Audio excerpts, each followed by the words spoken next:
बदलते समय के साथ में जैसे ग्रह बदलाव करते हैं उनके प्रभाव बदलते हैं और इन्हीं बदलावों के साथ साथ कई बार ग्रह ऐसी कंडीशंस में पहुंच जाते हैं जहां पे वह अच्छे और बुरे दोनों ही परिणाम लेकर के आते हैं।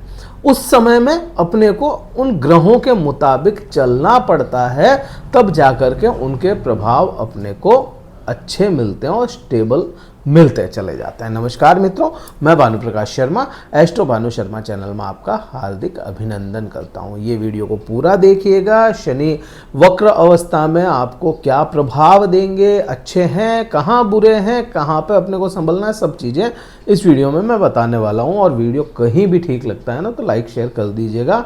और ऑफिस के कार्यालय के नंबर केवल इस वीडियो के डिस्क्रिप्शन में मिल जाएंगे आपको और कहीं नहीं है। तो जो भी आपको कंसल्ट करना हो तो पे आप व्हाट्सएप मैसेज डाल के अपना स्लॉट बुक करवा के फिर बात कर सकते हैं। अब वीडियो की शुरुआत करते हैं। शनिदेव वक्र अवस्था को प्राप्त कर रहे हैं। 13 जुलाई को यह वक्री हो जाएंगे शनि, और 13 जुलाई से 27 नवंबर तक का जो समय है वो वक्र अवस्था में ही रहेंगे।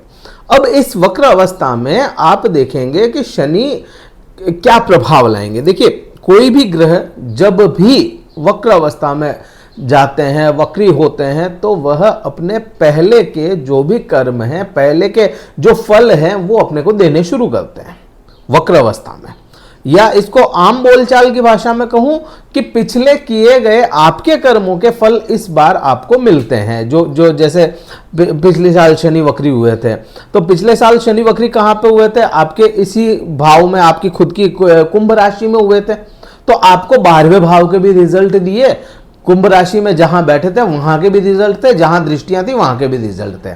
तो अब यहां पे यह वक्र अवस्था कहां मिल रही है आपको? सेकंड हाउस में मिल रही है, क्योंकि परिवर्तन के जस्ट बाद में अब यह वक्र अवस्था आई है।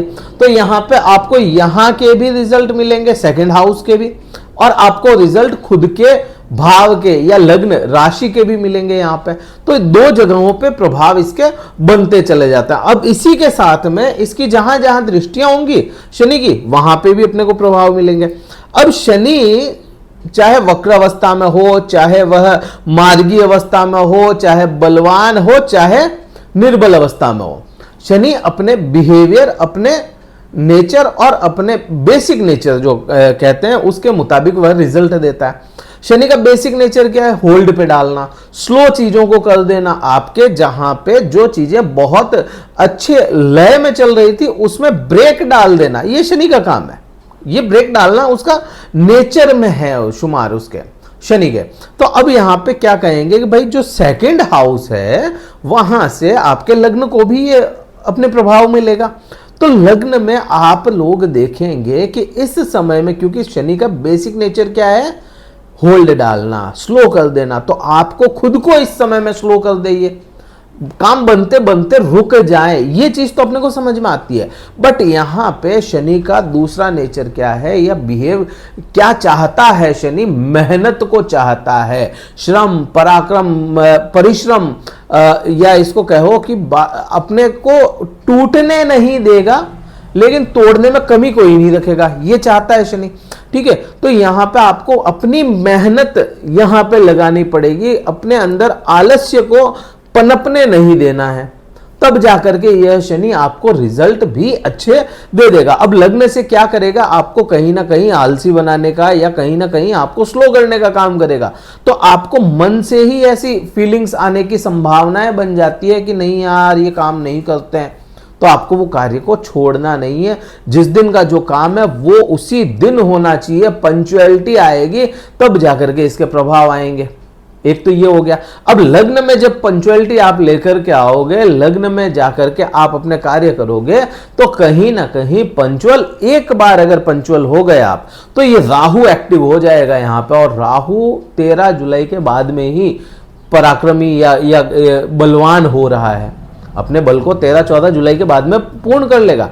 अब राहु जैसा ग्रह है जब लग्न में बैठता है ना, तो अपने प्रभाव आउट ऑफ द बॉक्स जाकर के भी दे देता है, ये किसी बैरियर में नहीं बनता ना। तो यहां पे ये आपको प्रभाव अच्छे देता चला जाएगा। पूरे ही इस समय में, पूरे समय में आलसी खुद को नहीं होना है, टालना खुद को नहीं है, काम जो है करना तो है ही भाई। आज करोगे तो भी करना है, कल करोगे तो भी करना है, परसों करोगे तो भी करना है, तो क्यों ना आज ही उसको कर दिया जाए। तब जाकर के ये राहु है ना एक्टिव होगा और राहु आपको कार्य और अच्छे दे देगा। अब यहां से ही मैं बात करूं, क्योंकि आपके टालने की प्रवृत्ति यहां से अगर छूट जाती है तो जहां शनि बैठे हैं वहां के रिजल्ट अच्छे कर देंगे। अब सेकंड हाउस को अपन क्या कहते हैं, सेकंड हाउस को आप क्या कहोगे? सेकंड हाउस आपकी वाणी है। अब जहां आपकी वाणी में शनि ग्रह बैठे हैं, शनि क्या है? स्लो है, इंटरेक्शन कम करते हैं, लोगों को इंटरेक्ट नहीं होने देते, बहुत ज़्यादा प्रैक्टिकल कर देते हैं। तो ये वाणी जो है ना आपकी प्रैक्टिकल हो जाएगी। थोड़ा कम लोगों से मिलना जुलना हो आपका, तो वाणी को थोड़ा सा यह यहाँ पे करेंगे। लेकिन यही भाव जो है ना, जब आप यहाँ पे कार्य करेंगे लग्न में, तो ये भाव भी कहीं ना कहीं आपका कार्य कर लेगा। अब यहाँ पे आप देखेंगे कि जब ये सेकंड हाउस वाणी है, ठीक उसी समय यही हाउस आपका धन भी है, तो यह धन को बढ़ाने का कार्य करता है।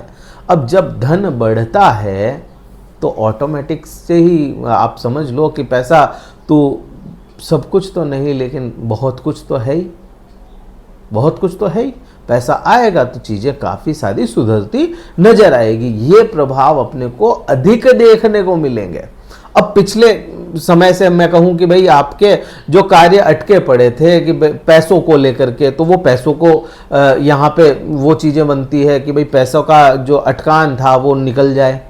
फिर यहाँ पे वाणी हो गई। फिर यहाँ पे जिन लोगों को, ये विशेष है, जिन लोगों को पैतृक संपत्ति में समस्याएं देखने को मिल रही थी, पैतृक संपत्ति अटकी पड़ी थी, वो चीज़ें आपको यहाँ पे क्लियर होती नजर आएगी।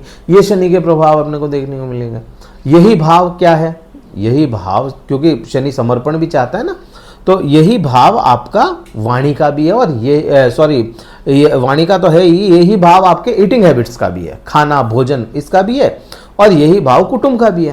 तो कुटुंब के प्रति आपका समर्पण चाहता है और ईटिंग हैबिट्स जो है ना उसको सुधारना चाहता है। अगर इसके मुताबिक अपन हो जाते हैं तो इसके प्रभाव अपने को अच्छे देखने को मिलेंगे। अब यहीं से अपन देखें कि भाई शनि के पास में दृष्टियां कौन सी है? तीसरी, सातवीं और 10वीं दृष्टि। जब तीसरी दृष्टि की बात करोगे तो तीसरी दृष्टि कहाँ जाएगी? सुख भाव पे। अब माता के प्रति आपको यहाँ पे समर्पण चाहता है ये, प्लस माता को आप कुछ माता के लिए करना चाहते थे, मदर के लिए, तो यहाँ पे आप इस समय में कर पाएंगे। उनकी जो भी आपके मन में था कि भाई माता के लिए मुझे ये कार्य करने चाहिए, तो वो हो जाएंगे। यहाँ पे इस समय में रास्ते खुल जाएंगे। हो जाएंगे का मतलब टांग पे टांग रखने से कुछ नहीं होगा, रास्ते खुल जाएंगे और सही समय पे आपको वहाँ पे मौजूद रहना होगा, या कहें कि सही समय पे क्लिक करना है। ये चीज़ें यहाँ पे मिलती है।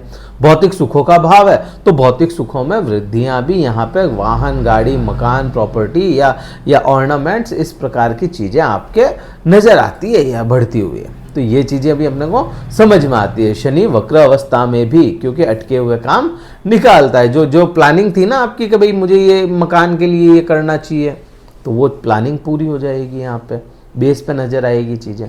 अब यहीं से शनि की जो 7वीं दृष्टि है उसको देखें तो 7वीं दृष्टि कहाँ जाती है? अष्टम भाव पर। पिछले लंबे समय से देखो, 7.5 तो आप भोग ही रहे हो, ठीक है। पूरी इस 7.5 के समय में, या कहूँ कि भाई पिछले लंबे समय से जिन लोगों को गुप्त शत्रुओं का वो डर था कि भाई मेरे ये गुप्त शत्रु मुझे परेशान कर रहे हैं, जो लोग कुछ ऐसे लूप में उलझ गए, रहस्यों में उलझ गए जिनका निवारण नहीं मिल रहा था, तो वो इस समय में निवारण दिखेगा आपको। गुप्त शत्रुओं का पता चलेगा कि भाई गुप्त शत्रु मेरे ये हैं और इनके साथ में मैं कैसे डील करूंगा। तो वो चीज़ भी अपने को समझ में आती है। डील करना दिमाग से होगा, वहाँ पे राहु आपका काम कर जाए, वो कर जाएगा काम। लेकिन कहीं ना कहीं आस्तीन के सांप जो है वो बाहर तो निकले, आस्तीन के सांप बाहर तो निकले, वो इस समय में निकल जाएंगे, पता चल जाएगा। अब उनसे कैसे बचाव करना है वो आपको समझ में आ जाएगा यहाँ पे राहु का। तो ये प्रभाव अपने को समझ में आता है। अब शनि अगर मैं एक है ना लेकर के चलूँ दूसरा पॉइंट कि भाई शनि अगर मित्र नहीं है आपके चार्ट में, या शनि आपके लिए पॉजिटिव नहीं है, तब फिर आप देखेंगे कि मे भी पॉसिबल है यहाँ पे किसी ऐसे लूप में उलझ जाए इस समय में जो मेंटली टेंशन देता रहे आपको। डिप्रेशन, एंजाइटी जैसी नौबत ये कहाँ आएगा? जब शनि प्रॉपर नहीं है आपके चार्ट में, तो ऐसी प्रॉब्लम आ सकती है। अब यहाँ से अपन 10वीं दृष्टि को देखें। शनि की 10वीं दृष्टि है ना, इस बार बहुत बहुत ज़्यादा इंपॉर्टेंट है। क्यों? क्योंकि इस 10वीं दृष्टि पे ही केतु की नज़र भी है। केतु की दृष्टि, एस्पेक्ट केतु का है। अब वहीं पे ठीक उसी समय में बृहस्पति का भी है।